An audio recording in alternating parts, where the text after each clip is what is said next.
Assalamualaikum warahmatullahi wabarakatuh.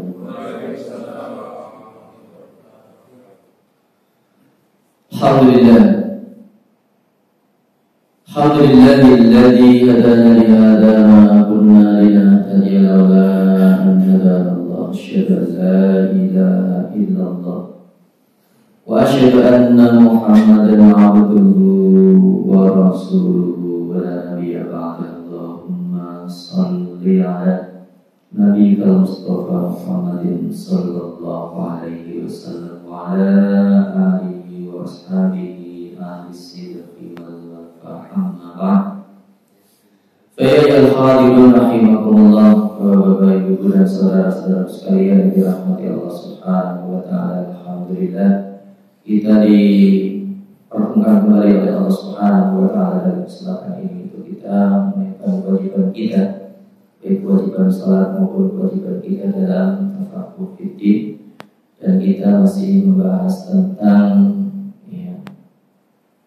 hal-hal kontemporer. Dan dalam kesempatan kita kali ini kita akan membahas tentang hukum menggunakan air daur ulang. Rahmati Allah Subhanahu wa taala, ada beberapa alasan kenapa air itu didaur ulang. Karena meningkatnya kebutuhan dan juga ketersediaan air yang menurun, terutama kalau misalnya lagi kemarau panjang,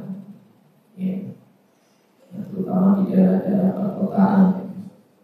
Juga terjadi pencemaran lingkungan, sungai misalnya tercemar dengan limbah pabrik, dengan polusi-polusi yang lainnya, bahkan bercampur dengan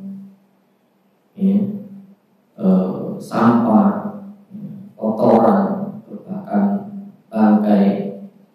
Ini juga menjadi persoalan tersendiri, terutama di daerah-daerah perkotaan. Sungai itu yang dulu digunakan untuk kebutuhan keluarga, sekarang banyak juga sungai itu sudah bahkan tidak layak dipakai. Yang tidak jauh dari kita sendiri juga itu terjadi polusi air, sehingga menjadikan air itu tidak layak digunakan, tidak layak dipakai. Padahal kebutuhan air itu makin meningkat, semakin banyak jumlah manusia dan kebutuhan air itu semakin meningkat. Bahkan kalau kita sekarang banyak menggunakan air tanah, dan bisa juga di musim kemarau itu justru airnya akan semakin berkurang. Rahmati Allah Subhanahu wa taala, maka ada upaya untuk mendaur ulang air. Ini juga tidak hanya dilakukan di Indonesia saja, di beberapa negara juga banyak dilakukan seperti itu. Dinormalisasi kembali airnya, sungai yang tercemar itu di beberapa negara itu diolah kembali, didaur ulang bagaimana airnya itu layak digunakan. Rahmati Allah Subhanahu wa taala. Nah, bagaimana pandangan Islam terutama dalam fikih berkaitan dengan fikih halal, karena air daur ulang itu kita pakai kembali. Kita boleh nggak kira-kira air limbah itu yang sudah begitu kotor misalnya diolah kembali, kemudian digunakan untuk kebutuhan baik itu kebutuhan mandi, berwudu, minum, masak dan sebagainya. Rahmati Allah Subhanahu wa taala. Jadi yang dimaksud dengan air daur ulang itu adalah air hasil olahan atau rekayasa teknologi yang berasal dari air yang telah digunakan atau mustakmal, ya. Atau juga air yang sudah terkena najis. Biasanya kalau yang sudah keruh begitu, yang bercampur dengan limbah, itu sudah berubah menjadi mutanajis, ya, air yang bercampur dengan najis. Atau sudah berubah salah satu sifatnya, ya, salah satu sifat air. Apa itu? Yaitu baunya sudah berubah, ya, atau rasa, atau warna sudah berubah menjadi hitam, atau jadi coklat. Nah itu, sehingga air yang seperti itu tidak bisa digunakan, kemudian diolah sehingga, ya, air bisa menjadi normal dan bisa dimanfaatkan kembali. Ada bagi Allah Subhanahu wa Ta'ala. Nah, di antara manfaatnya, kenapa harus dilakukan daur ulang? Ya, di situ juga banyak manfaatnya air itu. Ya, air yang sudah menjadi limbah itu tidak bisa dimanfaatkan sama sekali kalau tidak didaur ulang. Ya, bisa bermanfaat. Ya, oleh daur ulang bisa bermanfaat untuk irigasi, untuk tanaman. Ya, tanaman itu juga butuh air bersih juga. Kalau air kotor juga bisa malah merusak tanaman itu, bisa mati tanamannya. Kemudian bisa juga nanti bisa menjadi sumber air bersih, ya, juga bisa mencegah pencemaran lingkungan, pencemaran sungai, ya.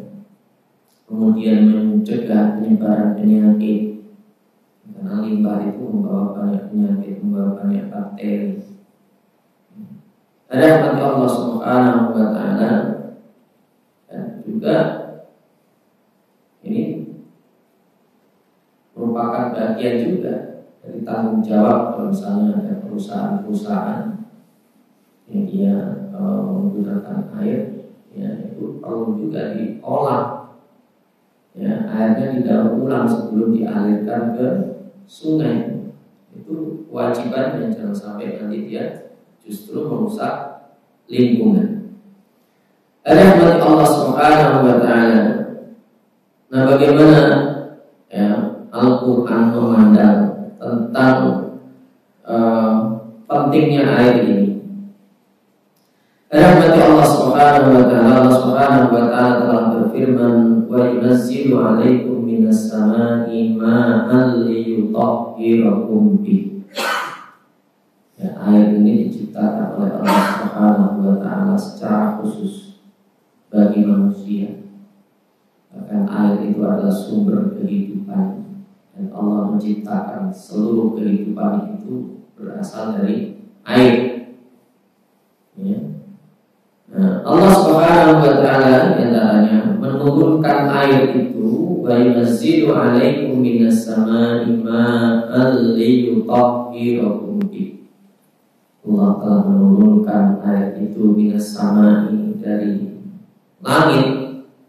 Tujuannya diantaranya adalah liyutahhirakum bih, yaitu untuk mensucikan kalian, ya, dengan air hujan.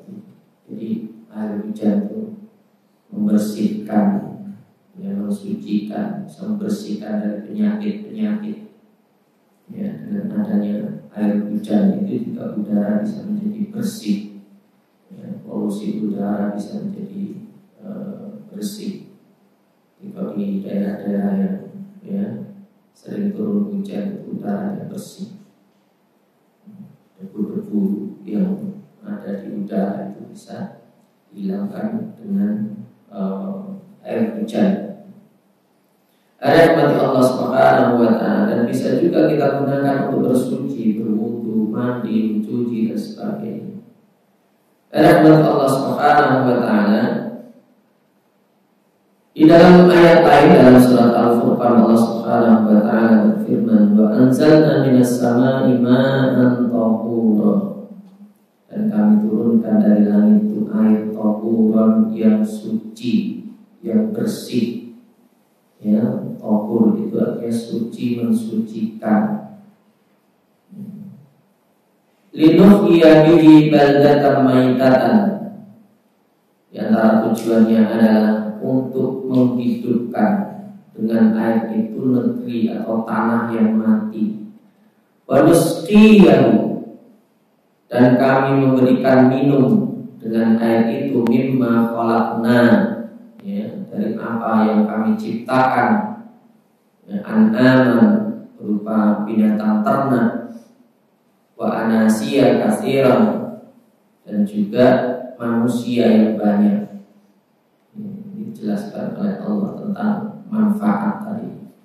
Ya, Allah menurunkan air itu. Yang pertama tadi adalah untuk bersuci, yang kedua adalah untuk menghidupkan tanah yang mati, untuk memberi minuman baik untuk manusia maupun hewan.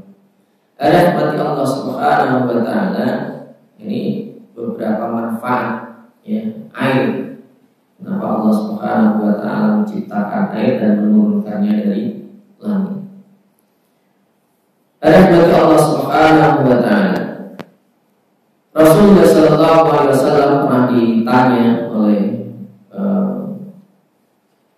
seorang sahabat. Hadis ini diriwayatkan oleh Umar bin Khattab.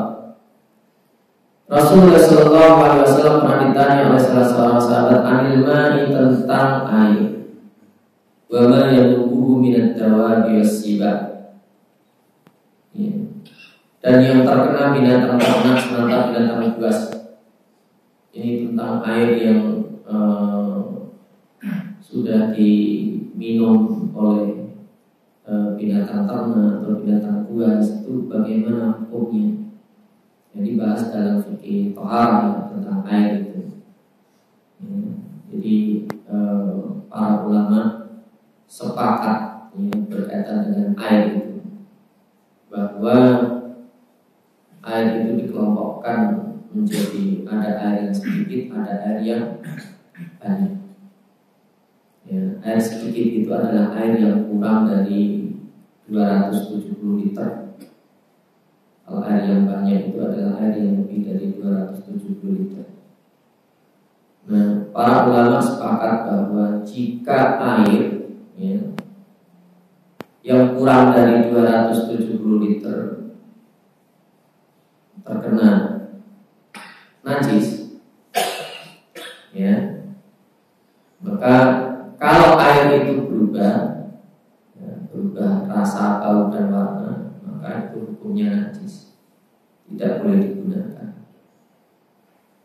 Nah, kalau air itu lebih dari 270 liter atau 2 kula itu ukuran bukan bak, dan tidak berubah, maka itu hukumnya suci, mensucikan.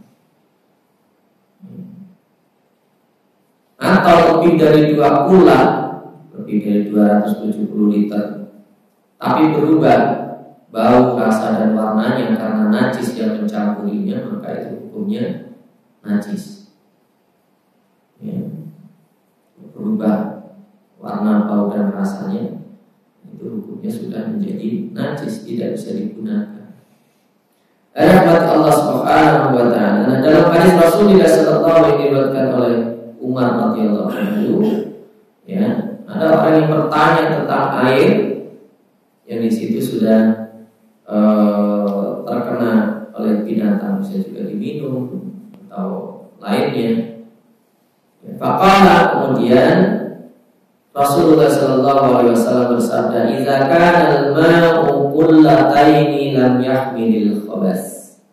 Apabila air telah mencapai 2 kullah, maka itu tidak mengandung najis. Jadi kalau air itu sudah mencapai ukuran jumlah 2 kullah itu adalah, ya, kalau diukur dengan ukuran sekarang itu 270 liter. Ya. Kalau itu di bak mandi, kira-kira ukuran berapa itu? Berapa kali berapa itu? 270 liter. Ya, ada yang mengatakan paling tidak ukuran 1x1 meter, ya, kubik. Ada berarti Allah Subhanahu wa Ta'ala. Nah, di dalam hadis lain Rasulullah Sallallahu Alaihi Wasallam, ya, dalam hadis yang diriwayatkan oleh Abi Umamah radhiyallahu anhu, Nabi Sallallahu Alaihi Wasallam bersabda, Innal ma'a tahurun la yunajjisuhu syai'un illa ma ghalaba ala rihihi wa ta'mihi wa launihi. Sesungguhnya air itu adalah suci, la yunajjisuhu syai'un, tidak ternajiskan oleh apapun kecuali apabila, ya, telah dikalahkan atau telah berubah apanya, rihu, ya, baunya dan rasanya dan juga warnanya. Jadi air itu aslinya adalah suci, mensucikan, tidak ternajiskan, ya, kecuali ketika berubah, ya, bau, rasa dan warna. Ya, hadis ini juga dijadikan landasan oleh para ulama tadi. Ada yang tidak membedakan antara air sedikit dengan banyak. Ya, sehingga sebagian ulama itu mengatakan, ya, air itu baik sedikit atau banyak, kalau terkena najis dia tidak berubah, maka itu hukumnya suci berdasarkan hadis ini. Ya, kalau dia banyak, walaupun dia banyak kemudian berubah, maka hukumnya najis, tidak boleh digunakan untuk bersuci. Ada berarti Allah Subhanahu wa Ta'ala. Nah, kemudian berkaitan dengan air laut. Dalam hadis yang diriwayatkan oleh Abu Hurairah radhiyallahu anhu, yaqulu sa'ala rajulun Rasulullah sallallahu alaihi wasallam faqala ya Rasulullah. Ada seseorang bertanya kepada Rasulullah, ya Rasulullah, inna narkabul bahra, sesungguhnya kami itu berada di lautan, naik kapal, ya, dan kami membawa hanya sedikit air tawar. Kami hanya membawa sedikit air tawar. Fa'inna tawadda, atau tawadda nabi atasna, kalau kami berwudu dengan air tawar ini yang kami bawa, kami akan kehausan. Afala tawadda bima'il bahri, apa bolehkah kami berwudu dengan air laut? Maka kemudian Rasulullah Sallallahu Alaihi Wasallam bersabda, "Wat-tahuru ma'ul hillu maitatun." Air laut itu suci, mensucikan, dan halal pakainya. Ini dijadikan landasan oleh para ulama bahwa binatang, ya, air yang hidup di air itu hukumnya adalah halal, ya, dan tidak perlu disembelih. Ya. Ada berarti Allah Subhanahu wa Ta'ala. Kemudian dalam hadis lain juga diceritakan tentang sumur bidoah atau sumur budoah. Sumur budoah itu adalah sumur yang ada di Madinah, dan pada zaman Nabi Sallallahu Alaihi Wasallam, di Madinah itu kan tidak banyak sumber air, ya, ada namanya sumur budoah. Sumur budoah itu di sana banyak dibuang kotoran-kotoran, ya, kotoran-kotoran haid dan sebagainya itu banyak dibuang di sana, ya, sehingga itu bercampur dengan airnya. Nah, dalam hadis yang diriwayatkan oleh Sa'id Al-Khudri radhiyallahu anhu, qila li Rasulillah sallallahu alaihi wasallam, dia menceritakan bahwa dikatakan kepada Rasulullah sallallahu alaihi wasallam, atanawaddu bin bi'ri budha'atin, ya, apakah kami boleh berwudu dari sumur budoah? Ya, wahia, yaitu sumur bi'run yutrahu fihil khaidu walahul kilabi wan natin. Ya, sumur budoah itu adalah sumur yang digunakan orang-orang membuang darah haid, ya, bangkai anjing dan kotoran, ya, itu sudah bercampur dengan kotoran. Ya, faqala innal ma'a tahurun la yunajjisuhu syai'un. Atas Rasulullah Sallallahu Alaihi Wasallam bersabda, sesungguhnya air itu suci, mensucikan, dan tidak ternajiskan oleh apapun. Ya, air itu suci, mensucikan, tidak ternajiskan oleh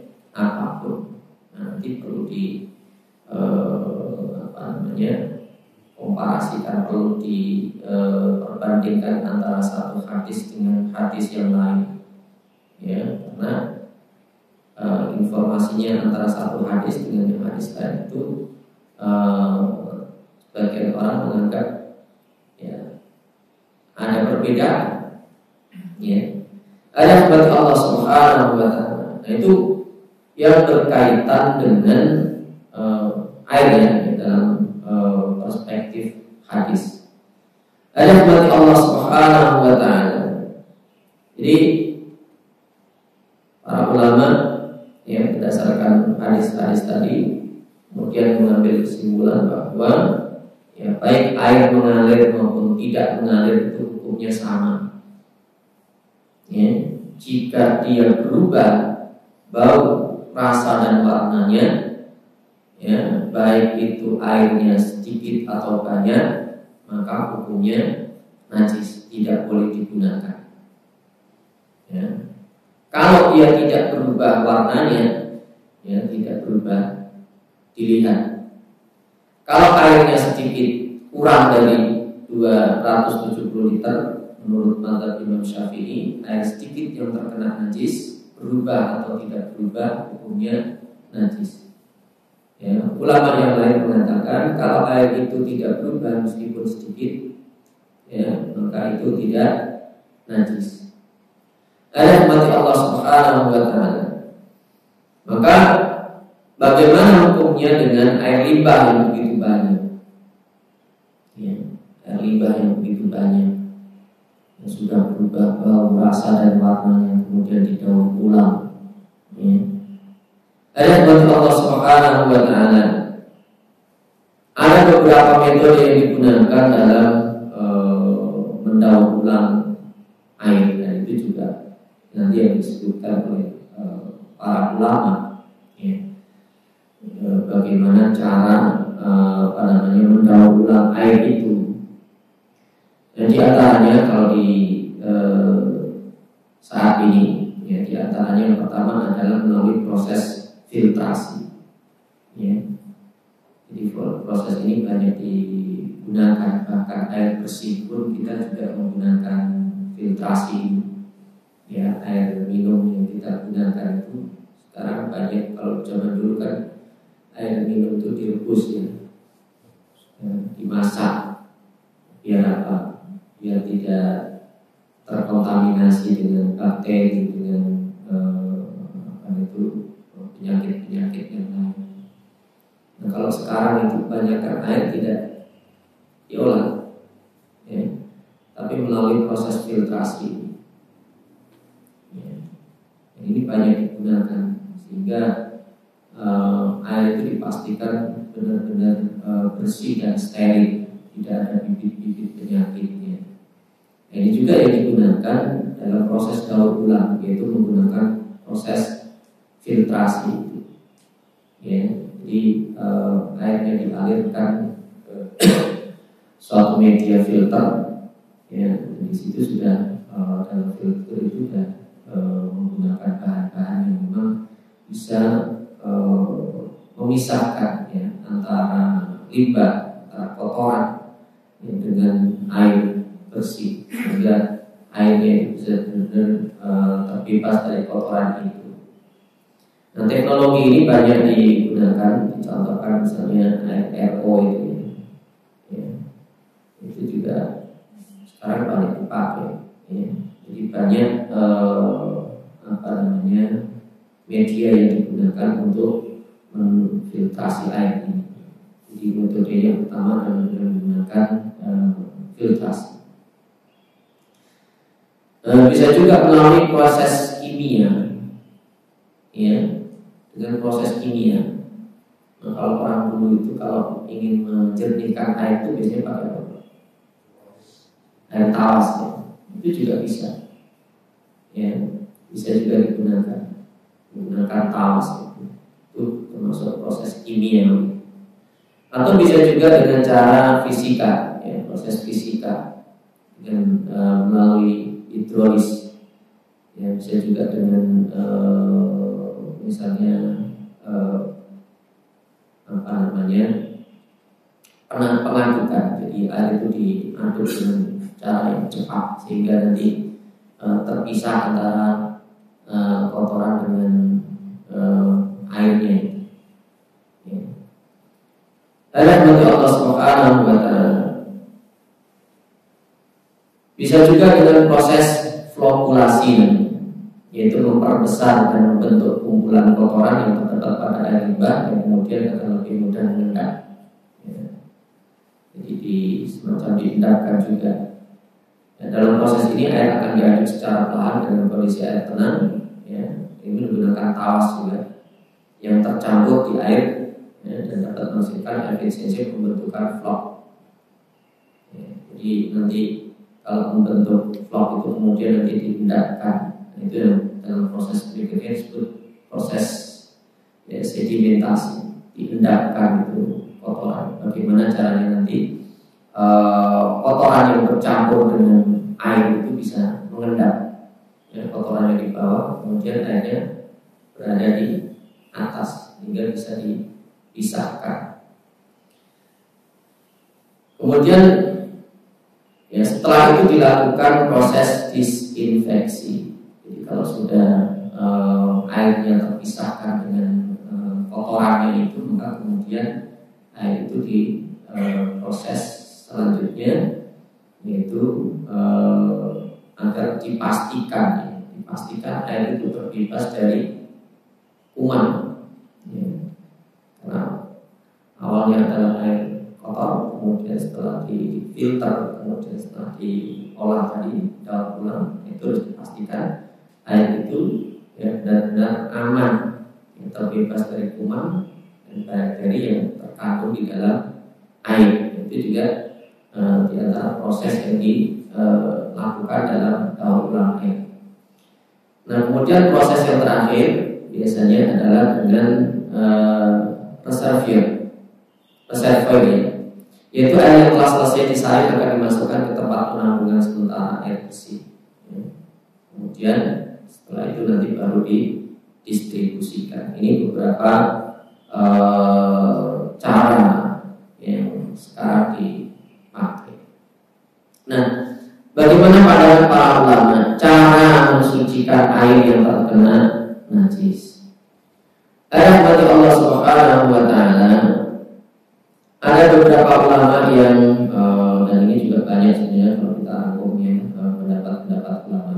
Tapi ini yang sudah mewakili salah dari beberapa pendapat yang ada. Yang kita ambil misalnya contoh dari apa yang dikatakan oleh Imam Syirazi dalam kitab Al-Muhazzab dan Imam Ibnu Qudamah dalam kitab Al-Mughni. Nah, menurut Imam Syirazi dalam kitab Al-Muhazzab, ya, beliau menyatakan jika air tersebut jumlahnya lebih dari 2 kullah, yaitu lebih dari 270 liter, ya, dan berubah sifatnya, yaitu bau, rasa, dan warnanya, maka bisa disucikan, ya, bisa dibersihkan dengan cara yang pertama, menghilangkan penyebab berubahnya air. Ya, air itu berubah karena sebab apa? Ya, karena ada kotoran. Itu kotorannya, kalau selama kotorannya diambil tadi, ya, bisa dengan proses filtrasi tadi, atau diendapkan, ya, kemudian kotorannya diambil atau dipisahkan, ya, menyebabkan itu berubahnya baunya, rasanya dan warnanya, ya, itu cara yang pertama, menghilangkan penyebab, ya, faktor penyebab berubahnya air, hilangkan, diambil. Kemudian yang kedua adalah dengan menambahkan air. Ya, bisa juga yang menyebabkan air itu berubah bau, rasa, dan warna itu bendanya tidak bisa dipisahkan, ya, menyatu. Misalnya campur dengan air kencing, itu kan sulit membedakan, ya, sulit juga dipisahkan. Itu bisa ditambahkan airnya, ya, sehingga airnya itu lebih dari 270 liter dan hilang bau, rasa, dan warnanya, ya. Tambahkan dengan kata mengkasar, diperbanyak, atau bisa juga dengan cara mengambil sebagiannya. Nah, di situ mungkin ada bagian tertentu dalam air itu yang kalau diambil itu bisa menghilangkan tadi yang faktor yang merubah sifat air. Ya, dengan 3 cara ini. Ini menurut Imam As-Syairazi dalam kitab Al-Muhadzab. Nah, beliau mengatakan maka air telah menjadi suci. Jadi kalau sudah dilakukan 3 proses tadi itu atau salah satunya, ya, dan air itu sudah tidak berbau, ya, tidak berubah sifatnya, maka air itu menjadi suci. Karena alasannya faktor yang menyebabkan air tersebut menjadi najis sudah hilang. Ya, faktor yang menyebabkan air itu menjadi najis sudah hilang. Ya.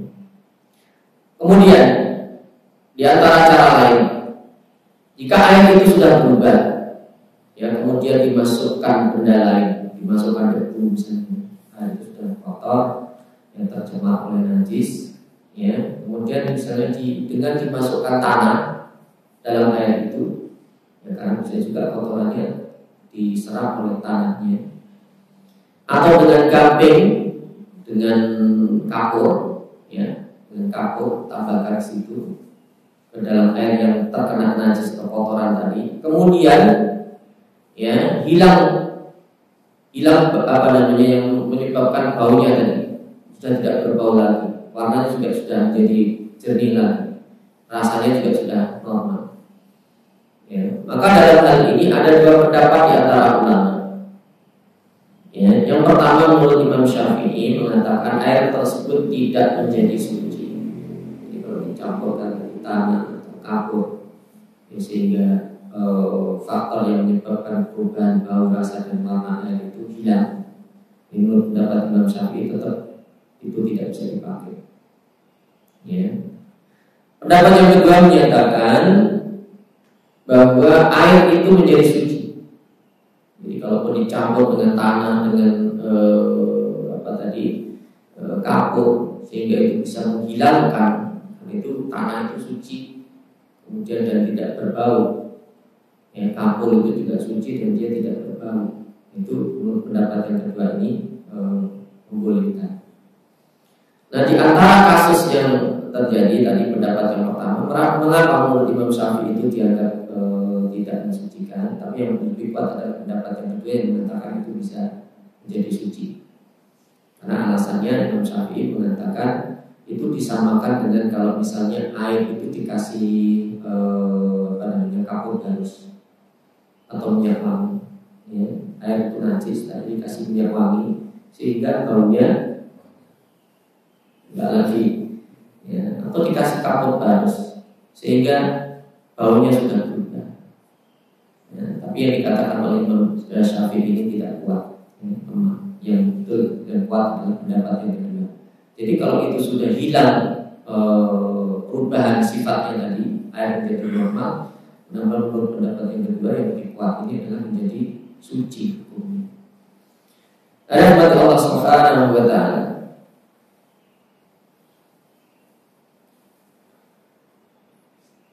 Kemudian menurut Ibnu Qudamah, ya, menurut Ibnu Qudamah. Tadi menurut Imam As-Syairazi. Menurut Ibnu Qudamah dalam kitabnya Al-Mughni, ya, cara mensucikan air yang terkena najis menurut beliau ada 3. Yang pertama, kalau airnya kurang dari 2 kullah terkena najis dan air tersebut berubah sifatnya, bau, rasa dan warnanya, maka cara membersihkannya, cara menyucikannya atau cara mengembalikannya menjadi suci, mensucikan adalah dengan diperbanyak. Ya. Kalau air kurang dari 270 liter terkena najis dan berubah bau, rasa dan warnanya, cara mensucikannya adalah dengan ditambah airnya sehingga melebihi dari 270 liter. Ya. Sehingga itu bisa menyebabkan hilang, ya, perubahan sifatnya tadi, air menjadi normal kembali. Kemudian Beliau juga mengatakan, jika air yang terkena najis itu tidak berubah, air sedikit kurang 270 liter tidak berubah bau, rasa dan warna, maka cukup ditambah saja. Ya, ditambah air sampai 270 liter itu sudah menjadi suci kembali, boleh digunakan. Ya, karena beliau mengatakan berdasarkan hadis yang kita sebutkan tadi bahwa apabila air itu lebih dari 270 liter atau 2 pula, maka air itu tidak ternajiskan. Ini dalam hadis yang disebutkan di sebelumnya. Yang kedua, ya, cara yang kedua, jika air yang terkena najis itu 2 pula pas, tadi kurang, pas 2 pula, pas 270 liter dan tidak berubah, ya, karena adanya najis yang mengenainya tadi, maka menjadi suci dengan cara mukasarah saja, ditambah saja, ya, ditambah saja airnya, ya, dan menjadi suci otomatis, ya. Nah, jika air tersebut berubah, itu kalau tidak berubah ditambah saja, itu sudah suci. Kalau airnya berubah, bau, rasa dan warnanya, maka cara menjadikannya kembali suci, mensucikan atau tohirun, yang pertama adalah dengan cara mukasarah, ditambah airnya, ya, sehingga menghilangkan bau, rasa dan warnanya. Atau yang kedua menurut beliau, selain ditambah, bisa juga, ya, kalau airnya tadi sudah 2 pula, ya, 270 liter berubah warnanya, ya, pertama tadi ditambah sampai hilang bau, rasa dan warnanya. Yang kedua adalah dibiarkan saja, didiamkan, ya, dalam sekian waktu, ya. Nanti kalau sudah berubah bau, rasa dan warnanya, itu berarti sudah kembali menjadi suci, boleh digunakan. Ini kalau airnya 2 pula. Yang ketiga, jika air yang terkena najis lebih dari 2 pula, lebih dari 270 liter, maka ada 2 kemungkinan. Air tersebut najis tapi tidak berubah, ya, lebih dari 270 liter, air itu najis karena najisnya lebih mendominasi, tapi bau, rasa dan warnanya tidak berubah.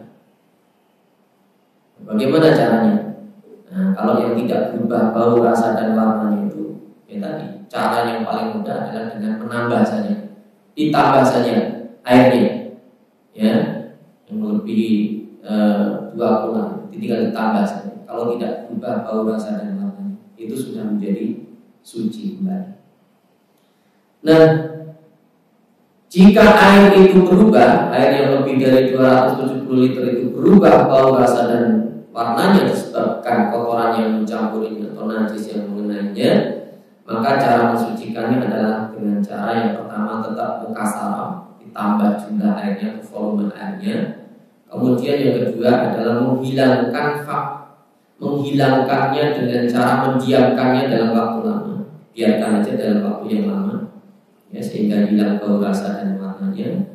Atau yang ketiga dengan cara membuang, ya, dibuang tadi faktor-faktor penyebab bau, rasa, ya, dan warna air yang berubah itu. Jadi dibuang. Bisa juga dari kotorannya bentuk fisik, berupa fisik yang ada.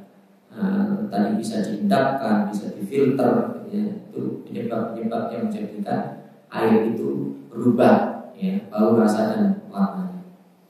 Ada kepada Allah Subhanahu wa Ta'ala, dari situ ada, ya, beberapa kesamaan, ya, antara tadi proses daur ulang, ya, air secara menggunakan teknologi, ya, dengan model filtrasi tadi, ya, berarti memisahkan antara kotoran dengan airnya, ya, dimana kotorannya itu yang menyebabkan air itu berubah bau, rasa dan warna. Ini sesuai tadi yang dicontohkan oleh Imam Ibnu Qudamah, sehingga airnya kembali menjadi bersih. Ayat Allah Subhanahu wa bagaimana menurut pendapat ulama kita, ya, bagaimana pendapat MUI dalam hal ini berkaitan dengan air daur ulang. Dalam fatwa MUI disebutkan cara penyucian air sesuai ketentuan fikih bisa dilakukan dengan salah satu dari cara tadi, ya. 3 cara, salah satu dari 3 cara. Yang pertama adalah thariqat an-nazr, ya, yaitu dengan cara menguras yang terkena najis. Menguras yang terkena najis itu maksudnya yang bagian endapannya itu diambil, ya, bagian yang kotoran yang mengendap itu yang menyebabkan perubahan itu diambil, ya. Sehingga yang tersisa adalah tinggal air yang aman dari najis dan dipisahkan dengan najisnya, ya. Jadi najisnya dibersihkan, diambil najisnya, ya, sehingga tidak berubah salah satu sifatnya. Ini yang dilakukan. Yang kedua adalah dengan thariqah al-mukasarah.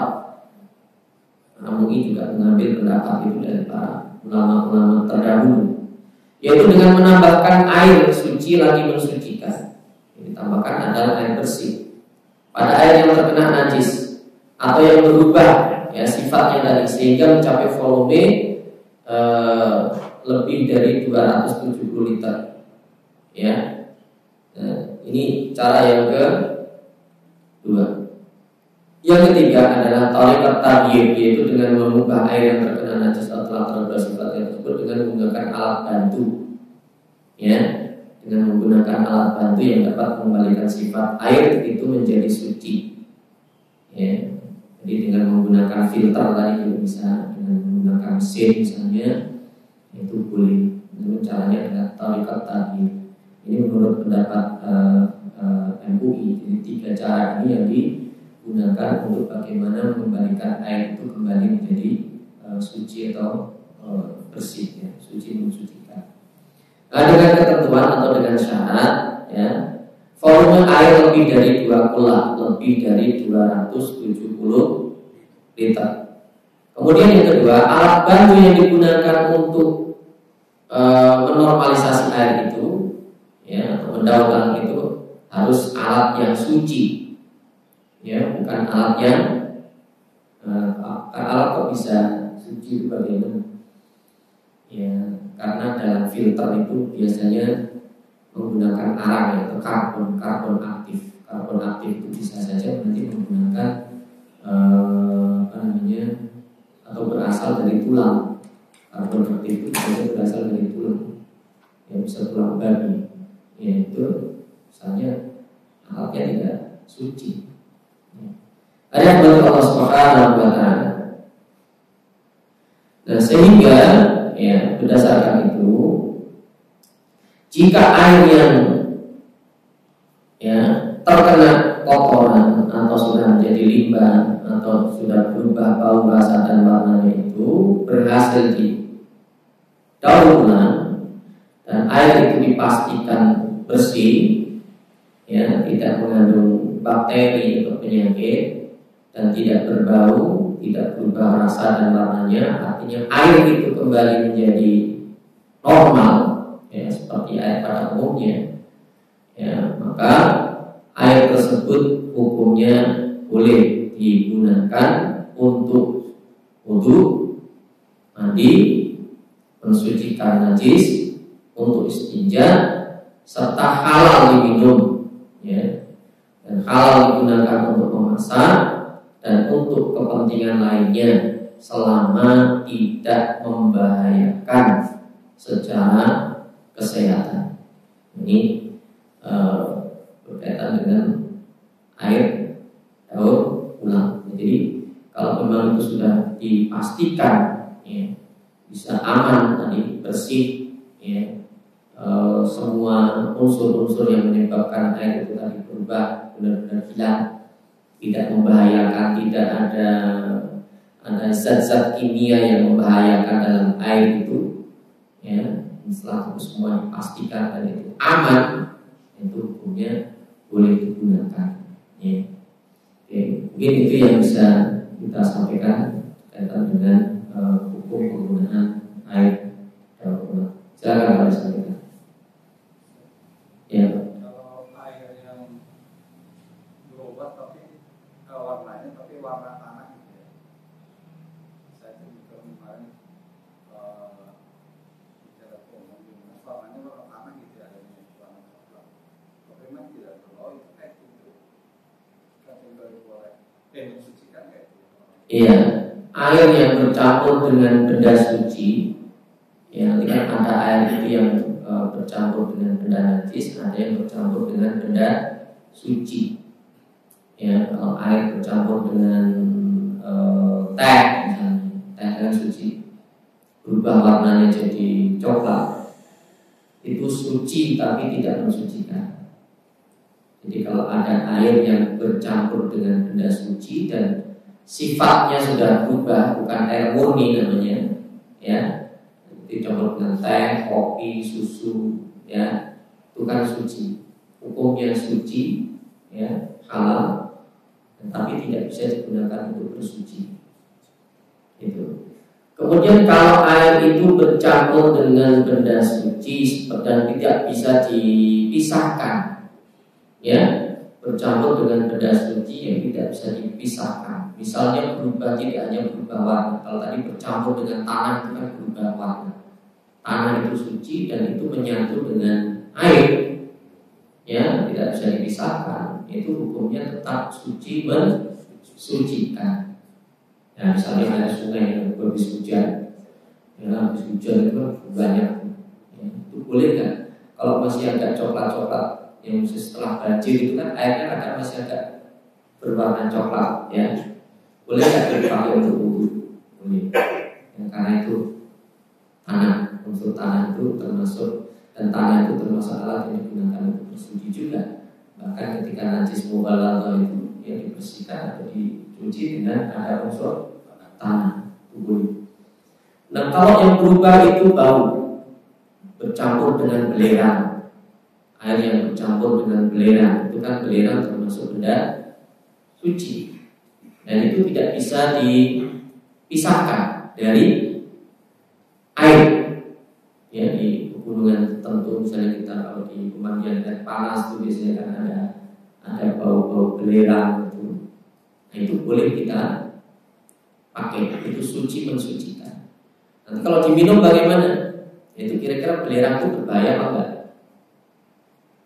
Ya, nah itu artinya kalaupun itu suci belum tentu nanti halal kan. Maka kan dalam kaidah fikihnya setiap yang halal pasti suci, tidak semua yang suci halal. Ya, kalau itu membahayakan. Yang suci tapi tidak halal. Ya, termasuk air yang keruh tadi. Secara hukum karena tanah itu suci mensucikan, boleh digunakan untuk berwudu, mandi juga. Ya, tapi kalau diminum kan bisa membahayakan. Maka itu tidak halal karena membahayakan. Itu. Ya, jadi maka para ulama membuat kaidah setiap yang halal itu pasti suci, tidak semua yang suci halal karena bisa membahayakan. Ya, jadi kalau bercampur dengan benda suci yang tidak bisa dipisahkan tadi, meskipun warnanya mungkin berubah karena tanah tadi atau berubah baunya karena apa tadi itu belerang atau